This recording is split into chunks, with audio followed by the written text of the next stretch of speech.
L-Unjoni Ewropea hi l-ikbar importatriċi tal-enerġija fid-dinja. Timporta 53% tal-enerġija li tuża, li jfisser nefqa ta' 400 biljun euro kull sena.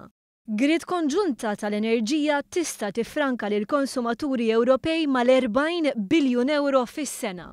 Il-Kummissjoni Ewropea għadha kemm ippubblikat proposti dwar l-Unjoni fis-settur tal-enerġija. Fost oħrajn tħares lejn il-liġi li tirregola dan is-suq, it-trasparenza fil-kuntratti fejn jidħol gass, żieda fil-fondi Ewropej għal dan il-qasam u l-effiċjenza. Meta tkellmet fil-plenarja tal-Parlament Ewropew fi Brussell, il-membru parlamentari Ewropew Miriam Dalli qalet li dan kien l-ewwel pass favur sostenibilità.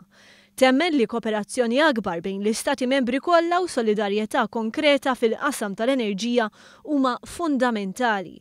Miriam Dalli qalet li għandna ftit wis interconnectors tal-elettriku u l-gass u jeħtieġ jonqsu l-ostakoli biex l-enerġija timxi liberalment bejn l-Istati membri.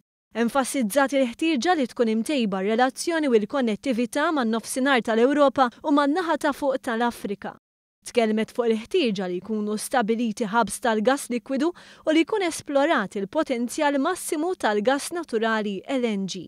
Miriam Dalli appellat lill-Kummissjoni Ewropea biex tuża l-istrumenti kollha possibbli ta' finanzjament biex dak li hemm imniżżel fid-dokument dwar l-Energy Union jitwettaq.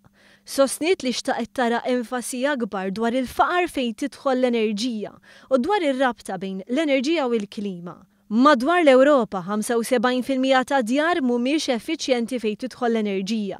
94% ta' trasport jiddependi fuq prodotti taż-żejt u xejn inqas minn 90% ta' dawn il-prodotti jiġu importati.